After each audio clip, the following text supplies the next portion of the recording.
नमस्कार आप सभी मित्रों को बहुत बहुत स्वागत है आपका चैनल संकल्प एकेडमी पर। आज के इस वीडियो सेशन में हम उपन्यास की प्रैक्टिस सीरीज को लेकर के आए हैं, जिनमें कि आप देख सकते हैं मैंने अपनी जो बुक है हिंदी सम्यक समाधान, इसी बुक से यहाँ पर कुछ क्वेश्चन करवाने को सोचा है। थोड़ा सा प्रॉब्लम आप लोगों को हो सकती है, ऐसा हो कि जो है ये कम दिख रहा हो सकता है छोटा दिख रहा हो। मैं इसको बनाने के बाद इस वीडियो को देखूंगी कि कैसा दिख रहा है, तो इसके बाद इसकी कुछ टेक्निक सोचूंगी कि क्या कर सकते हैं नया। लेकिन आप देख सकते हैं कि ये पूरी बुक का पेज खुला हुआ है आपके सामने। हिंदी का उपन्यास साहित्य जो टॉपिक था उससे हमने सीधे सीधे इसको लिया है। तो थोड़ा सा प्रॉब्लम अगर हो सकती है तो उसको थोड़ा सा आप लोग आज आज के दिन जो है इसको थोड़ा सा मैनेज कर लीजिए। इसके बाद हम नेक्स्ट डे इसको कुछ करने की कोशिश करेंगे। तो पहला क्वेश्चन, आप सोच रहे होंगे पढ़ाने से पहले ही प्रॉब्लम इतनी सारी बता दी गई है तो फिर आगे का क्या होगा लेकिन ऐसा कुछ नहीं है। ये मैं इसलिए बता दे रही हूँ क्योंकि आपको कोई असुविधा ना हो। ठीक है, असुविधा जब होती है ना तो लोगों को ये मन में आ जाता है कि इसमें क्या दिख रहा है, क्या है, ब्लर है कि क्या है। तो इसलिए मैंने ये बताना जरूरी समझा और मुझे लगता है कि आप लोग क्वेश्चन सुन करके उनके आंसर कर सकते हैं। अभी हमारे जो क्वेश्चन है ये उपन्यास वाले, शुरुआत हमने बेसिक क्वेश्चन से की है और इसके बाद में धीरे धीरे आपके लगभग 250 क्वेश्चन हैं जो कि उपन्यास टॉपिक में आएंगे, तो धीरे धीरे हम यहाँ पर इनको करवाते रहेंगे। तो नेक्स्ट जो हमारा टॉपिक रहेगा, ऐसे ही विधाओं को लेकर के हम यहाँ उपस्थित होते रहेंगे। विधाएं हैं, प्रैक्टिस टेस्ट हैं, इन सबको लेकर के आते रहेंगे। तो अभी फिलहाल जो लोग देख रहे हैं उनसे रिक्वेस्ट है कि लाइक करें, शेयर करें और साथ में अपने कमेंट भी जरूर बताएं कि कैसा आपको ये दिख रहा था या कोई क्वेश्चन पढ़ने में कोई दिक्कत हो रही थी या नहीं हो रही थी। हमारा आज का पहला क्वेश्चन है, उपन्यास शब्द इनमें से किसके योग से बना है? ऑप्शन है उप प्लस निस, उप प्लस नियास, उप प्लस निश, इसमें हलंत लगा हुआ है, और उप प्लस न्यास। इनमें से किस उपन्यास के आंसर को आप लोग यहाँ पर मतलब क्या सही मानेंगे? तो इसको थोड़ा सा मैं यहाँ पे पतला कर लेती हूँ फिर बताती हूँ। तो क्या आंसर आपका होगा ये बताना है, यानी कि इसमें से सही ऑप्शन क्या है। बहुत ही बेसिक से क्वेश्चन है। उपन्यास जब आप पढ़ना शुरू करते हैं सबसे पहला जो टॉपिक आता है इस विधा के अंतर्गत जो सबसे पहला प्रश्न आता है वो यही होता है कि किसके योग से बना हुआ है। तो यहाँ पर हम सही आंसर लेंगे। सही आंसर है ऑप्शन डी, जो कि है उप प्लस न्यास, यानी कि उप और यानी कि प्लस न्यास, इसके योग से आपका ये बना हुआ है कौन सा शब्द? उपन्यास। आप जानते हैं उपन्यास शब्द अंग्रेजी के नावल शब्द का हिंदी रूपांतरण है और उपन्यास जो है ये इसके दो अर्थ होते हैं जो कि आगे क्वेश्चन में पूछे गए हैं, जैसे कि उप का अर्थ क्या है, समीप का अर्थ क्या है, न्यास का अर्थ क्या है। इस तरह से अर्थ जो है आपसे पूछे जाएंगे। तो यहाँ पर हमारा जो आज का दूसरा प्रश्न है वो है, दूसरा प्रश्न है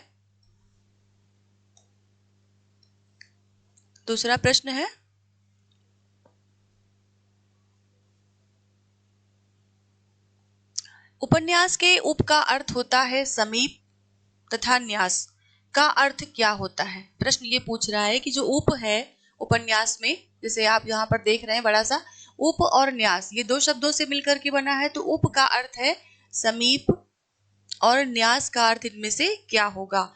जिसका ऑप्शन यहाँ पर दिया गया है, ऑप्शन ए कह रहा है धरती, ऑप्शन बी धरनी, ऑप्शन सी उपहार, ऑप्शन डी धरोहर।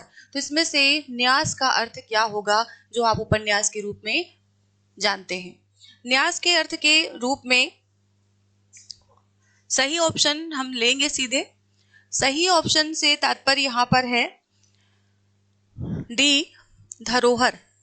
न्यास का अर्थ हो जाएगा धरोहर, यानी कि पास में रखी हुई कोई वस्तु जिसे हम धरोहर के रूप में बात कर सकते हैं। समीप का मतलब हो गया पास, पास में रखी हुई कोई वस्तु या धरोहर। अगले प्रश्न पर चलते हैं। उपन्यास मनुष्य के वास्तविक जीवन की काल्पनिक कथा है। ये कथन किसके द्वारा दिया गया है? ऑप्शन ए कह रहा है Ganpat Chandra Gupt, option B Ramchandra Shukla, option C Shyam सुंदर दास, ऑप्शन डी मुंशी प्रेमचंद। तो मेरे साथ साथ आप इस क्वेश्चन के ऑप्शन को देखते चलें और अपने सही आंसर को कमेंट सेक्शन में चैट बॉक्स में आप यहाँ पर लिखते चलें। इससे क्या होगा कि आप जो है जो आंसर दे चुके होंगे उस एक तरह से आपकी अभ्यास आपका अभ्यास यहाँ पर हो जाएगा कि कौन सा सही आंसर था और कौन सा गलत आंसर था। लिख देने के बाद हमारे दिमाग को बहुत सी संभावनाएं नजर आने लगती हैं। ए भी हो सकता है, बी भी हो सकता था, ये या हो सकता है हम लिख चुके हैं वो पहले से गलत है। तो इन सब चीज़ों की जो आपकी परख है, जो कि परीक्षा में आप सीधे करते हैं, वो यहाँ अभ्यास में कर सकते हैं। तो तीसरे का जो हमारा सही उत्तर होगा वो है ऑप्शन सी, श्याम सुंदर दास। श्याम सुंदर दास जी ने कहा है कि उपन्यास मनुष्य के वास्तविक जीवन की काल्पनिक कथा है। अगले प्रश्न पर चलते हैं। अगला प्रश्न है,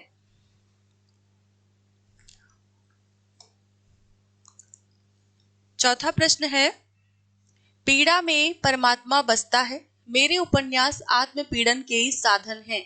ये किसका कथन है? पीड़ा में परमात्मा बसता है। तो ऑप्शन है आपके पास जैनेन्द्र, प्रेमचंद्र, अज्ञे और Prasad. Option A Jainendra, option B Premchandra, option C Agyeya और ऑप्शन डी प्रसाद। इनमें से किसके उपन्यास के मतलब किसके द्वारा ये कहा गया है कि पीड़ा में परमात्मा बसता है, मेरे उपन्यास आत्म पीड़न के साधन हैं? सही आंसर लेंगे यहाँ पर। सही आंसर हो जाएगा ऑप्शन ए जैनेन्द्र। पांचवें प्रश्न पर चलते हैं। पांचवा प्रश्न पूछ रहा है कि हिंदी का प्रथम उपन्यास कौन सा है? अब देखिए, बहुत बहुत लोगों को यह प्रश्न आता है, इसका उत्तर आता है, लेकिन आपसे यहाँ पर जो प्रश्न पूछने की प्रवृत्ति है उस पर आपको ध्यान देना है। ऑप्शन ए कह रहा है परीक्षा गुरु, ऑप्शन बी कह रहा है चंद्रकांता, ऑप्शन सी भाग्यवती, ऑप्शन डी देवरानी जेठानी की कहानी। तो इसमें प्रथम उपन्यास जैसे ही आप देखते हैं, आपके दिमाग में जो सबसे पहला आंसर आता है वो आता है परीक्षा गुरु, वही क्लिक करता है। लेकिन आप यहाँ पर ये ध्यान दें कि यहाँ पर आपको प्रथम उपन्यास बताना है, यानी कि आपसे प्रथम उपन्यास पूछा गया है और इसका जो सही आंसर होगा वो होगा ऑप्शन सी भाग्यवती। अब इसके बाद में नेक्स्ट क्वेश्चन जो पूछ रहा है उसे भी आप गौर से पढ़ेंगे कि हिंदी का प्रथम मौलिक उपन्यास, यहाँ प्रथम उपन्यास है, यहाँ मौलिक उपन्यास है, ठीक है। तो मतलब है प्रथम ही, लेकिन प्रथम मौलिक उपन्यास है, तो इसका आंसर क्या होगा? ऑप्शन ए कह रहा है चंद्रकांता, ऑप्शन बी मैला आंचल, ऑप्शन सी भाग्यवती, ऑप्शन डी परीक्षा गुरु। तो इसमें से सही ऑप्शन क्या होगा? ऑप्शन डी परीक्षा गुरु। रामचंद्र शुक्ल जी ने परीक्षा गुरु को अंग्रेजी के ढंग का पहला लिखा हुआ मौलिक उपन्यास माना है। तो इस तरह से दो प्रश्न आपके यहाँ पर जो डाउटफुल हो जाते हैं अक्सर परीक्षा में, वो यहाँ से कंफर्म हो जाएंगे, क्लियर हो जाएंगे कि एक तो प्रथम उपन्यास कौन सा और प्रथम मौलिक उपन्यास कौन सा। अगर 10th 12th के विद्यार्थी भी इस वीडियो को देख रहे हैं तो उनके लिए भी बोर्ड एग्जाम में जो क्वेश्चन ये पूछे आते हैं उनके लिए भी ये पैटर्न अच्छा हो जाएगा। मतलब आप समझ जाएंगे कि यहाँ पर दो उपन्यास क्यों जो है प्रथम माने जाते हैं और किस किस तरीके के प्रश्न आते हैं जिनका आंसर हमें लिखना चाहिए इस तरह का। अगला प्रश्न है,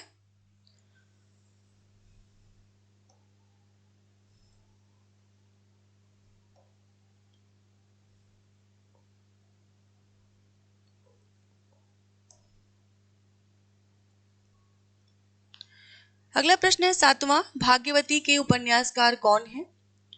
भाग्यवती, क्योंकि मैंने पहले ही बता दिया आपसे कि बेसिक प्रश्न पहले शुरुआत की जाती है, उसके बाद मध्यम आते हैं और फिर आगे जो है कठिन वाले उच्च स्तर वाले प्रश्न पूछे जाते हैं।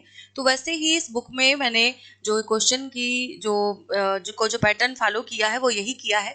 शुरुआत में पहले हम प्रथम से लेकर के आगे बढ़ते हुए जाएंगे और फिर उसके बाद में ऐतिहासिक पे आएंगे, जासूसी पे आएंगे, तिलिस्मी पे आएंगे और राजनीतिक उपन्यासों पर आएंगे। इस तरह से हमारे पास उपन्यासों से संबंधित जितने भी प्रश्न बनेंगे वो सभी यहाँ पर आपको हल करवाए जाएंगे। और आप प्ले स्टोर पर जा करके संकल्प एकेडमी का एप्लीकेशन डाउनलोड कर सकते हैं। उसमें आपको ई बुक के सेक्शन में आपको ये फ्री पीडीएफ भी मिल जाएगी, वहां से भी पढ़ सकते हैं। यही सेम चीजें आपको मतलब जो भी यहाँ आप स्क्रीन पर देख रहे हो वो आपको वहां से भी मिल जाने वाला है, फ्री कंटेंट में मिल जाएगा, तो वहां देख सकते हैं आप। इसका ऑप्शन देख ले।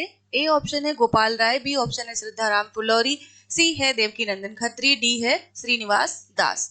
तो भाग्यवती के उपन्यासकार कौन है? यहाँ पर ऑप्शन बी सही हो जाएगा, श्रद्धाराम फिलौरी। आठवां क्वेश्चन पूछ रहा है कि भाग्यवती को किस आलोचक ने प्रथम उपन्यास स्वीकार किया है? अब यहाँ पर थोड़ा सा जो है पैटर्न, थोड़ा सा इसका लेवल जो है वो थोड़ा सा हाई हुआ। कैसे हुआ कि एक तो आपको ये बताना था कि उपन्यासकार कौन है, श्रद्धाराम फुलौरी हो गए, लेकिन श्रद्धाराम फुल्लौरी के लिखे उपन्यास भाग्यवती को किस आलोचक ने हिंदी का प्रथम उपन्यास स्वीकार किया है? ऑप्शन ए कह रहा है Acharya Shukla, option B Shri Krishnalal, option C Hazari Prasad Dwivedi, option D Ganpat Chandra Gupt. इनमें से कौन सा सही ऑप्शन होगा? तो ऑप्शन डी यहाँ पर सही है। गणपत चंद्र गुप्त ने भाग्यवती को प्रथम उपन्यास स्वीकार किया है।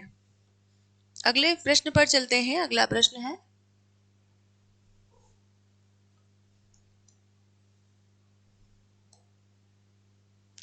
9 नंबर। किस समालोचक ने परीक्षा गुरु को अंग्रेजी के ढंग का पहला मौलिक उपन्यास स्वीकार किया है? ऑप्शन ए है आचार्य रामचंद्र शुक्ल, ऑप्शन बी श्याम सुंदर दास, option C Hazari Prasad Dwivedi, option D Ganpat Chandra गुप्त।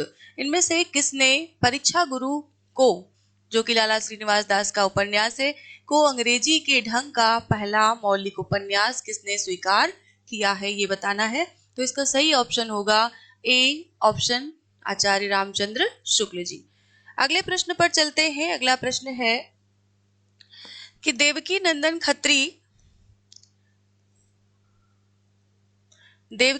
खत्री कृत चंद्रकांता उपन्यास को किसने प्रथम उपन्यास स्वीकार किया है? अब आप देखिए यहाँ पर परीक्षा गुरु को भी आप देख रहे हैं कि प्रथम उपन्यास के रूप में माना जाता है। तो प्रश्न ये बनता है कि परीक्षा गुरु को किसने प्रथम उपन्यास माना?